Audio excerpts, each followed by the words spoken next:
Top of the morning to you, Boise Entrepreneur Week, and welcome back to a jam-packed day two. We're kicking things off right now, 9:15, live and direct from the studios at Trailhead Boise, and we're going to conclude tonight with our block party at 10 p.m.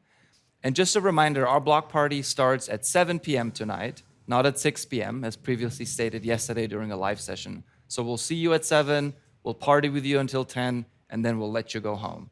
But without further ado, I have a special guest here with me today, the new Executive Director at the STEM Action Center. Good morning, TM. Thanks for having me. Good morning, Kaitlin. Yeah. Like I said, you're the new ED, and we were just joking, two EDs Yes. live on TV, ED squared. I like that. Tell me a little bit about your transition into the role, what you did before at the organization, and what does an ED at the Idaho STEM Action Center do? Sure. So I've been with the STEM Action Center since 2017. I came on board to coordinate the iSTEM program, which is a professional development program for educators across the state. And then I also did grant writing and fundraising. And when our former executive director left last year, I was appointed by the governor as the new director. And I feel honored every day to do this type of work to serve educators and students throughout the state. Prior to joining the STEM Action Center team, I was actually a research scientist. So I have a degree in paleontology and used to collect fossils throughout the area. I had no idea. Yep. And through my research career, I then went into statistical modeling. And about 2017, I realized my real passion was in STEM education. Wow. I had always been the scientist who sort of offered to go into classrooms and inspire the next generation. But in 2017, I decided to make it my career, and I moved to the STEM Action Center and have loved every minute since. So my role as the executive director is really being a connector, making sure that we are connecting employers to educators and vice versa, making sure that we understand what STEM education is going on in the state, and then filling gaps that we identify with new programs that we develop. So you mentioned that you were appointed by the governor. So this role is obviously you're an appointee. Can you tell us a little bit about just organizationally, is this something the governor brought to life as a Yep. Yeah, so the STEM Action Center began in 2015 through legislation, through the Otter administration. And so we are a state agency under the office of the governor, so therefore it's a governor-appointed position as the director. And over the last 6 years, we've grown from just one individual to several people working with us and serving the whole state of Idaho. So you guys exist by law, I can say. We do. Very Yes. cool. So for some of our viewers who aren't familiar with the STEM, as an abbreviation, or the Idaho STEM Action Center, that is, can you explain to us a little bit about the importance of STEM education? Sure. You said you were really passionate as a scientist, and that's kind of bled through to your role today. But give us an understanding of why STEM is important. Sure. So I don't know if I have all day to talk about this, but STEM's really important in various ways. One way is the act of doing STEM. So STEM education is really hands-on, problem-based, problem-solving way of learning. As a scientist, or you in your day-to-day work life, you're not doing 45 minutes of science and then 45 minutes of STEM. You're integrating all of that at once. And so through the act of doing, students are learning what we call durable skills, like problem solving, collaboration, and critical thinking. I heard in one of your interviews yesterday that entrepreneurs are problem solvers and innovators, and that's exactly what STEM education helps develop for our students. And those durable skills are valuable no matter what career a student pursues. They're highly valuable skills for our employers. And then STEM also teaches more tangible skills like coding or engineering, things that can help them fill the STEM careers that we have in Idaho. Idaho has a lot of available STEM jobs. In 2020, in 2020 we had on average 2,000 new STEM jobs posted per month. And so it's really important that we start developing our workforce to fill those current jobs and the jobs that we'll have in the future in Idaho. So you've talked about employers a lot, and when I think of STEM and education, I think of youth, kids, high school, maybe college. And the way you explained it sort of makes me think of STEM maybe being tools in a tool belt that now you can apply to solve problems. But When it comes to STEM education and employers, what is their angle? Why would Sure. they care about you doing the work that you do? Yeah, the business community is incredibly important in the STEM education realm. So, STEM is helping develop their future workforce, so it's a great way to sort of support their growth. But it's really important to connect the business community with educators so that they're sort of speaking the same language. It would be great if, or it is great that business leaders throughout our state are coming into classrooms and talking to students about the available careers that they have in their own, neighborhoods.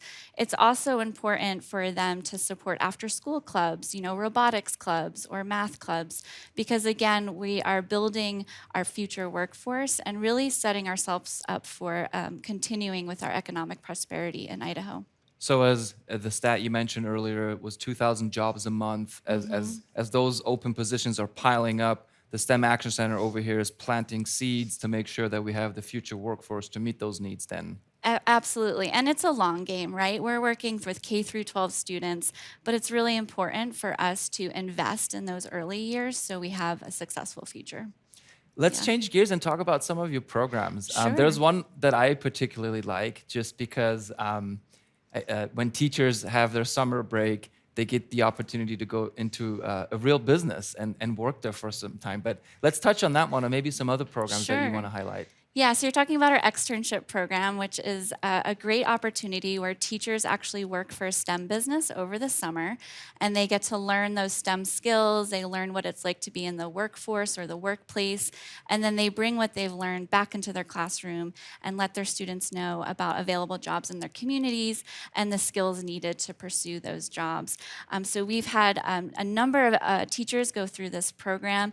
It's wonderful to see the teacher perspective, but also the business owner perspective. Teachers are hard workers, and we've never had a business say, oh, this person didn't work out. They're very excited to have educators working with them. It's learning on both sides of the equation, and it's really just a win-win program. So we're excited about that one. Another program we run is our iSTEM professional development. By training a teacher, we can reach more students because a teacher serves hundreds of students over their career. So we provide over 30 workshops in STEM topics across the state every June. And these topics are drone technology, coding, 3D printing, water quality, engineering, you name it. If it's STEM, we're going to try and do it. And we reach over 400 educators every summer through this program. And it's just great to see the teachers learning new things and getting excited about STEM that they can then bring back to their classroom. So as if I understand correctly, you're sort of leveraging teachers as an advocate who then can distribute STEM to many more students than the Idaho STEM Absolutely. Action Center could do individually. Absolutely. We're a small staff, so it's great to train teachers, and then they can go on and be the STEM ambassadors themselves. I think the snippet that I saw of the teacher that I will probably never forget, I believe the teacher was doing the weather for Yes. channels. I don't know which channel, but that was pretty cool to see. Do they ever get poached? Because a private business might say, "Hey, that worked out really good." And I know that in Idaho we don't pay teachers maybe as much as we should, and Right. so when they get a taste of the private industry world, has there ever been any poaching going on that you're aware of? Not to date. However, we do make sure that the teacher who does the program at least stays in the classroom a year after doing the program because that is a concern. But we have such passionate educators. A lot of the teachers we work with just really love teaching and want to be in the classroom. So we haven't seen that. Do they get paid for the externship? They do. They work 200 hours for that business, so they receive a stipend for the work they do. So call out to all of our educators and teachers out there. Check out the website for the Idaho STEM Action Center and check out some of the externships. Now, you mentioned the event being in the summer, so that's in June. June. Okay, and it'll be statewide, is that correct? Statewide, it happens at 6 locations across the state. So we do it at all of the colleges. So North Idaho College, College of Eastern Idaho, College of Southern Idaho, College of Western Idaho, and then Lewis Clark State College in Lewiston, and Idaho State University in Pocatello. Okay, so we're a pretty rural state and Yes. spread out, so you make sure that you cover the entire state then. Yeah, and that's the strategy behind offering it in all those locations. We don't want a teacher to be traveling, over 100 miles to attend a training. It's a lot to ask of them to come to. It's a week-long event, so we try to make sure that it's close enough that they can come each day. So you're focusing on removing barriers for those teachers that want to Absolutely. participate. Absolutely. Okay, I got two more written questions that I had, and I'm hoping that some of our viewers drop into the Slack channels, into the live Q&A, and ask any questions you want to hear more about from Kaitlin.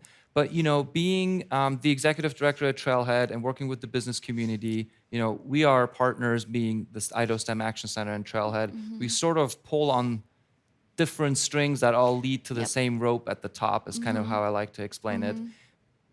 Our main constituents are early stage entrepreneurs who then turn into businesses. So we bridge the gap between them and our existing business community. Tell me a little bit about what the business community's role is in helping ensure that Idaho has a strong workforce considering STEM. Yeah, there's many roles. One just being an advocate for this type of education so that we can continue to do the work that we do and support students. Our goal is to help our businesses in Idaho as well as set students up for success. And a student can't be what they don't see. So by businesses offering their time to go into schools and demonstrate the available careers, they're not only helping themselves in developing that workforce, but you're supporting the student and having an opportunity or options available to them. And as I mentioned previously, also just supporting by mentoring or volunteering or funding after-school programs is a really great way to support STEM education. Students spend 80% of their time outside of school. So there's a lot of learning that happens in what we call a non-traditional way. And that's a great opportunity where businesses can support the type of work that we're doing.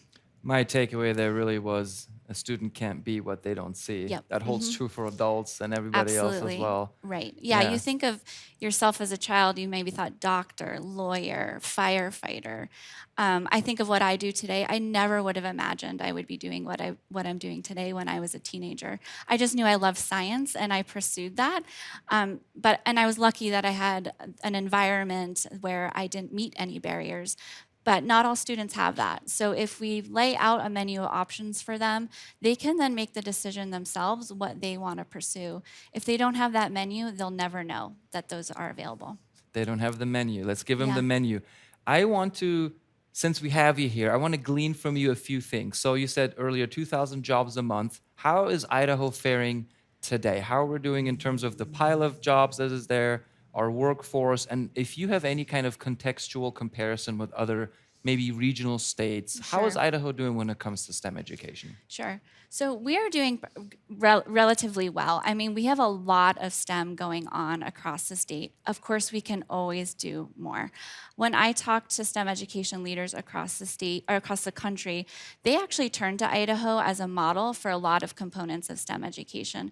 We have our own state agency that's focused on this. Not many other states have that. Oh. We have a great externship program. So I'm on calls weekly with other STEM education leaders across the country, explaining what we do, and they're learning from us. I'm also learning from them, but there are opportunities where I get to share the great stuff that we're doing in the state with other leaders. But like I said, there's always more we can do. We want to make sure that every student, again, is having that menu of options, having the opportunity to do STEM. And so we need to continue to do this work and continue the momentum forward so that all students have that opportunity. I think there's a couple areas we can do more work in. Idaho became the second state in the nation to adopt all 9 policies for computer science education that code.org set forth. And that we just need to continue that momentum, make sure we're doing more in the computer science education realm, because it's estimated in the next 10 years that 90% of jobs will require digital skills. So we, again, want to make sure our students are prepared for those jobs. the students that you inspire and provide menus to are the same people that walk through our doors with ideas on napkins that then we get to help. So Awesome. we're sort of working in the same Love it. pipeline, just at different stages of the life cycle of the student. And this type of work requires those partnerships, and helping each other out, leveraging each other's resources. So thank you for your partnership. Thank you. Yeah. On that note, I want to turn everyone's attention to what's up next. We have my fellow co-chair, Nick Krabs, interviewing Sarah Dolan, and she is in Slack, as I said earlier mistakenly. I'm ready to answer any questions you may have. Following that is my interview with Jeff Reynolds from Reynolds and Myers. Following that, we have the exciting unveil of the Youth Innovation Challenge, a reverse pitch competition for college students and high school students. So if you're in college or in high school, you don't want to miss this. If you have a kiddo in college or in high school, you don't want to miss this either. And then we will be back live at 11:15. But before we cut to the pre-recording, a word from our sponsors.